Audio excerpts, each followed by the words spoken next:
where the laser actually creates a very small bubble. And then before that bubble collapses, it actually will fire again and create a secondary bubble. And those shock waves are what disrupts the organic material. Then the contraction of that bubble actually creates a negative pressure that'll then remove it out of the accessory canals.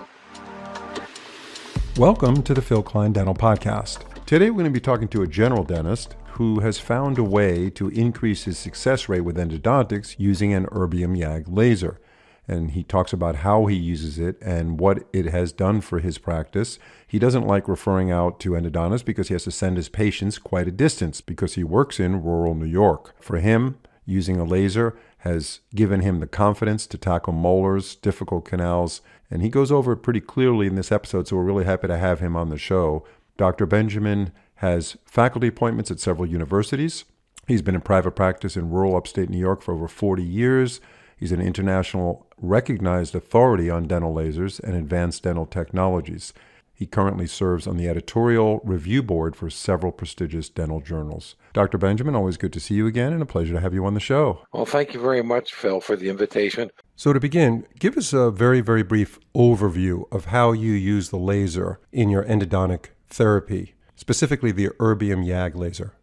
Well, I'm using the laser basically to try to decontaminate the entire endodontic system by submerging it into the same irrigants we're presently using and literally causing some shock waves that do both expansion and as that bubble contracts, actually causing negative pressure to bring it out of the canals. So prior to this podcast, we talked about the kind of laser that's necessary to do endodontic treatment, and it's not inexpensive. It could be $50,000, $60,000 or more. And I know you paid over $100,000 when you bought your laser, but again, you've told me many times it was the best return on investment you've ever had.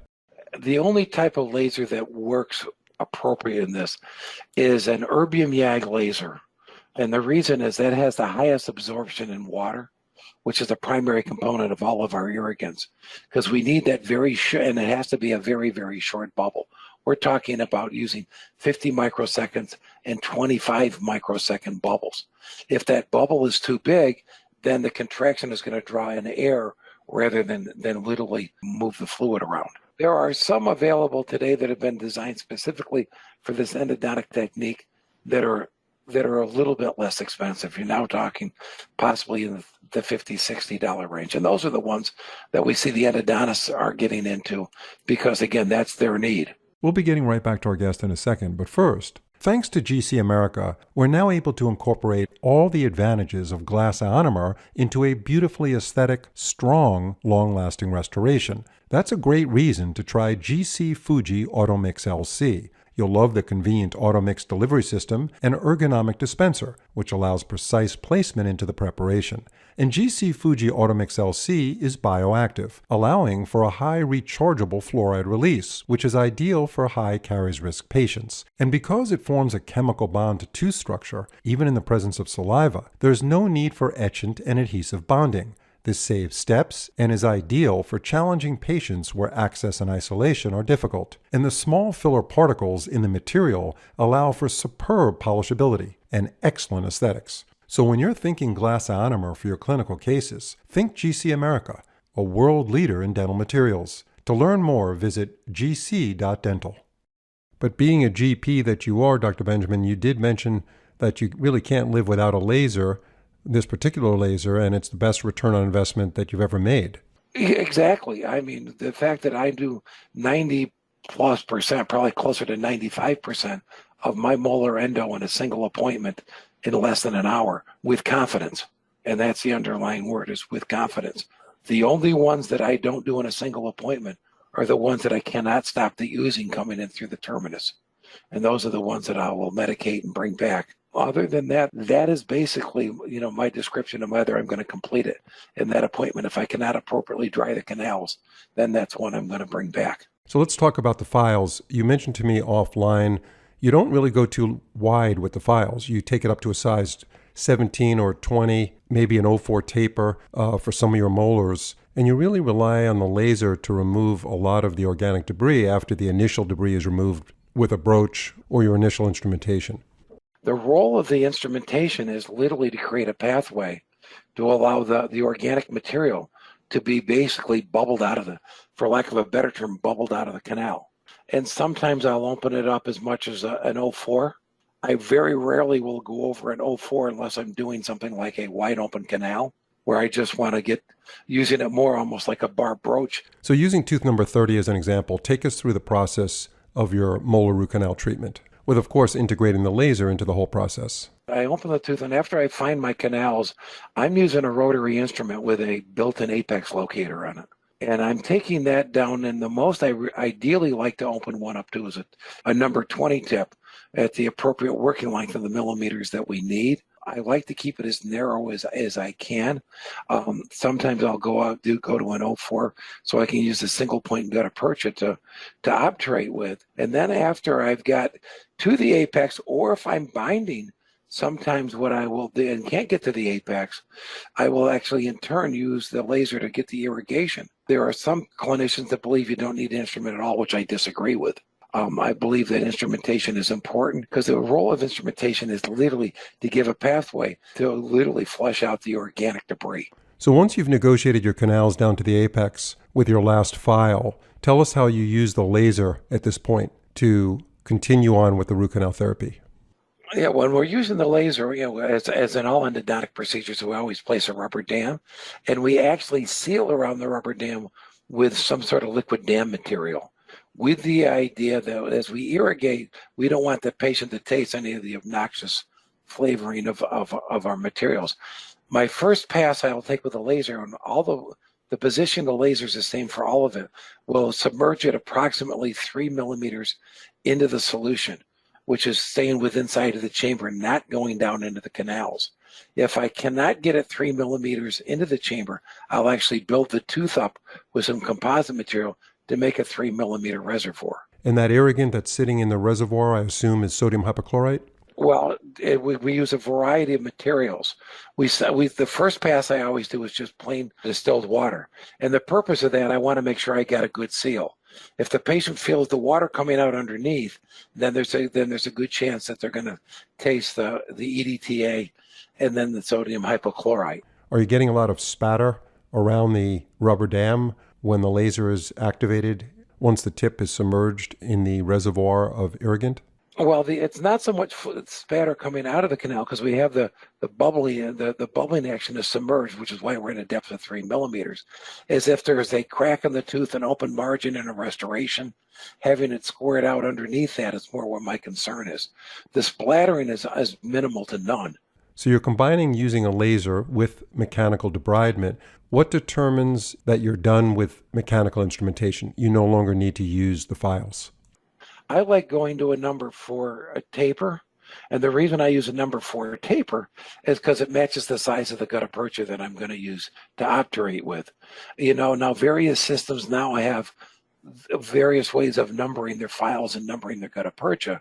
So it's important that you make sure that what you're instrumenting, that you have an adequate gutta percha that's going to fill up the canal as much as reasonably possible. We know canals are not ice cream cones. They are all sorts of different shapes.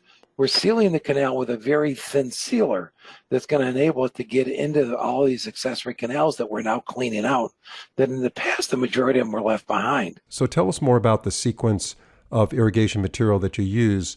What's the process? Do you have a specific order that you use? Does it matter? Or is it just important to have that laser submerged in the solution to cause that bubbling effect to remove the organic debris? Yeah, well, what we're doing with the laser, it's sitting we're putting it into the irrigant, which some passes are with water, some are with sodium hypochlorite, and some with EDTA. And everybody has a different philosophy on what the order should be. Most endodontists I talk to feel that you should use the EDTA at the end and not use it in the beginning. Other people say I like to use it as a chelating agent in the beginning to open things up. There's a discussion whether that'll weaken the tooth or not. That might be more of a esoteric discussion than anything else, but it is the consideration. So the laser tip is immersed in the irrigation material, about 3 millimeters in depth. And what is actually happening around the canal system at that point? We'll be getting back to our guest in a second, but first, are you looking for an air-driven handpiece that rivals the power and torque of electric? Well, I have good news. It's finally here. It's called the T-Max-Z, and it's from NSK, a company we all know and trust as a world leader in dental handpieces. In addition to being lightweight and ergonomic, this revolutionary air-driven handpiece delivers unprecedented 44 watts of power, allowing you to cut through tough zirconia smoothly and quickly. In fact, the T-Max-Z reduces overall cutting time by 30%. That means less chair time, reducing the burden on you and your patient. Take a test drive of the T-Max-Z air-driven handpiece from NSK. For a free 10-day trial, go to nskdental.com and find your local rep to inquire. Experience the power and excitement of the T-Max-Z series. Well, what's happening with the best technique is we're actually using what is referred to as a dual bubble technique, where the laser actually creates a very small bubble, and then before that bubble collapses, it actually will fire again and create a secondary bubble. And those shock waves are what disrupts the organic material. And then the contraction of that bubble actually creates a negative pressure that'll then remove it out of the accessory canals. So we're making several passes, with the solutions until we see completely clean solution. I'm doing a minimum of 3 passes of 30 seconds in length with sodium hypochlorite, and a minimum of 1 pass with EDTA, and intermixing a pass with water in between those. So essentially the tip of the laser could easily be 20 to 25 millimeters away from the terminus of the canal. And things like canines, oftentimes it is. So what is research showing regarding the effects of this bubbling activity that far away from the tip of the laser? How effective is it, and how much debris is being removed, and what does the surface look like of the dentin? Looking at the research that have been done with clarified tooth and anatomical models, they've actually shown the ability to the contraction of that bubble of actually removing the debris from there, because it's the same action going on at the terminus, where you oftentimes you don't have a single port of exit, you have a multiple port of exit. And as the accessory canals, that the studies have actually shown of actually drawing the material up out of that area. So you're running that laser for about 30 seconds using sodium hypochlorite, and you do 3 passes. When you look at the sodium hypochlorite that's coming out of the canals after the 3rd pass, it must be pretty clean. Exactly. After each 30-second pass, I'm using a needle tip aspirator to go down and suction out as much of that solution as we can, and then doing the additional passes with the corresponding medicament that would be next in the sequence. And so that I'm always using fresh material to break down the organic material, because the goal is to get all the organic material out of the entire endodontic system, and then to seal it up with a very thin sealant. And the gutta percha is being used more as a plunger than it is actually anything else, to literally force the sealant into all these very narrow canals. And there are some canals that we're actually seeing the sealer being squirted out into the PDL. The accessory canal is so fine. We've seen a lot of advancements in endodontic sealers. Back in the day, we were always worried about washout. We had to use a lot of gutta percha and a very, very thin layer of sealer just to fill the void between the gutta percha points. Then we went into soft gutta percha techniques, warm gutta percha techniques, etc. So tell us about the actual advanced sealers that are out there today. Some of them are bioceramic. There's some very good bioceramic sealer on the market. Some of them are resin-based. The idea is you want to make sure that it is extremely thin, because if it's not thin, it will not get into those accessory canals. And I always boil down to endodontics in principle is extremely simple. We get all the crap out of the endodontic system and then seal it up so it can't get back in again. So you've been using a laser for root canal therapy for a long time. You're a rural dentist. You decided that you needed to keep some of this root canal in-house. Your patients just weren't willing to travel 40, 50 miles to the closest endodontist, and you implemented lasers. It really boosted your confidence, your success rate, and you're seeing radiographically, post-operatively, sealer filling lateral canals that you never saw before you implemented lasers into your practice. So tell us how it's been a game changer for you. I think failures are now, you can never say are going to be completely eliminated. But the idea is now we can actually radiographically see the accessory canals that have been filled. My confidence level significantly goes up that I've cleaned out the entire endodontic system, not the canal, but the entire endodontic system. And then again, have obturated it and sealed it up to hopefully to keep it from getting reinfected. Yeah. You know, and that's the basic concept of the whole goal here. The amount of time it takes to do the laser part of the process is usually somewhere around 10 minutes out of the entire appointment. Again, the hardest thing is finding the major canals. We're actually seeing upper first molars in particular, where you have the MB2s. Well, we're seeing canals that when we go to obturate, that we are actually seeing the sealants coming out of these canals we didn't even know existed. And it's very common, especially in an upper first molar, to see an MB3, etc., actually, you know, coming back out because of the thinness of the sealer and the fact that the laser activation, the photoacoustics streaming that's going on, is actually cleaned out an area that we haven't instrumented at all. One of the biggest misconceptions people has is that the light energy is actually doing the work. And what's actually doing the work is the fluid mechanics that are being created by the light energy itself. Light travels in a straight line. We don't have any problems at all cleaning out a nice straight area. It's all the things that are the anastomosis is between the canals, the accessory canals. You know, when you look at the, you know, a good cross section of a tooth, seeing that all these things that are, I call them the ice cream cone shaped canals, just never accomplished. So where do we stand in the profession as far as the breakdown of who's using lasers for endodontic treatment? Is it primarily endodontists? The majority of these lasers are now being bought both by the endodontic community, you know, for this is to supplement their technique, as well as by general dentists to keep more of their endodontics in-house.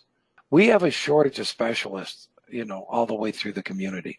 You know, endodontists in particular, oral surgeons, periodontists. It's reaching an, I'm going to say, an epidemic crisis. Is that trying to get patients into a specialist today, it's getting more and more and more difficult because there's just not enough of them. Our population has grown and the number of clinicians really hasn't. Are you talking about specialists or GPs? Both. Up until 3 years ago, the largest graduating class from dental school was back in 1978, where we actually produced 5,800 dentists. And then there was a decline, and until recent years, and it's just been in the last 2 or 3 years that we've actually produced more than 5,800 dentists a year. And again, with those of that generation, the majority of those that were being produced in the late 70s, early 80s are now at retirement age. And, you know, we had all the dental schools that closed in the mid 80s and a variety of things that went along the line. Now we have the uptake of all these new dental schools that are helping fill this need. And unfortunately, as we discussed in a previous podcast, is that the need oftentimes are in an inappropriate location. You know, we have a huge need for GPs and specialists in rural and small cities. Yeah, and I'd like to remind our listeners that Dr. Benjamin did a fantastic podcast on practicing in rural America. The name of that podcast is called Beyond City Limits, Dentistry in Rural America. I certainly encourage everybody to have a listen to that, especially if you're looking to move to a rural part of our country.